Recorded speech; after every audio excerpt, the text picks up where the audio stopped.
So when Christ was telling the people to sit down in the tens, hundreds, and thousands, he was doing it not because there is something magical in the numbers tens, hundreds, and thousands. It's because you were going to have to exercise your responsibility to care about your neighbor and the next group of 10 as much as you care about your group of 10.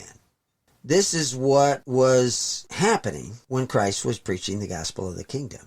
He was giving people back a choice. He was returning every man to his family and every man to his possession. He wasn't creating a communist government or socialist government. And anybody who says that, they're just absolutely ignorant of the text, because it's very clear in the text that he couldn't be doing that. But if you understand that he was not altering the nature of God or the nature of the kingdom of God, it was going to stay the same.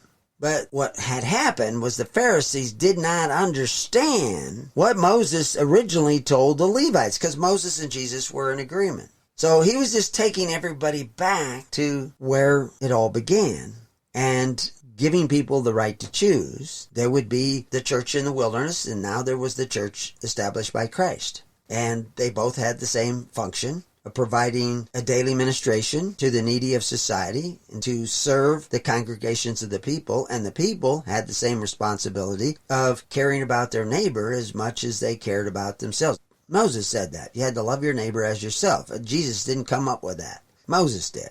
Actually, Moses didn't either. We see it first from Moses' mouth in the biblical text.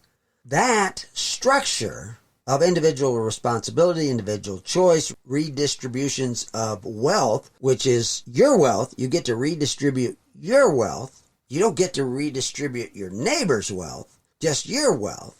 And you do it in the tens, hundreds, and thousands so you can see if you're doing a good job. You can see the results, and you can get back good reports if you're doing good results. And if the ministers are doing their job, the church is the called out. The called out in the wilderness was the Levites, and the called out in the kingdom of God was the disciples of Christ. He called them out. He trained them up. He appointed them the kingdom and said, go, like I have gone, to serve.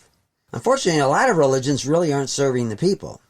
Historians like Edward Gibbons said was a viable republic in the heart of the Roman Empire. That's what the church was, a viable republic. And of course, if you don't know what a republic is, you won't understand that. But Christ's kingdom is a republic in the earliest sense of the word republic, which was liber res publica, which means free from things public.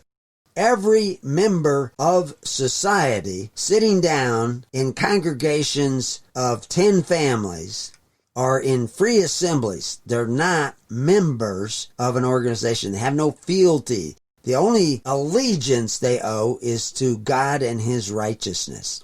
Those 10 families make decisions for their own family, not for the other 9 families in their congregation.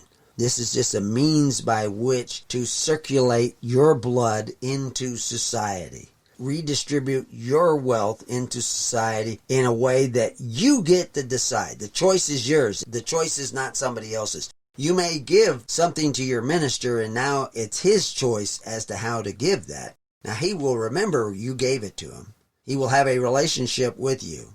He will know what you're thinking, and he will try to serve God and you at the same time. But he is his own man too, because if you want your rights back, if you want your right to choose back, you have to give choices to other people.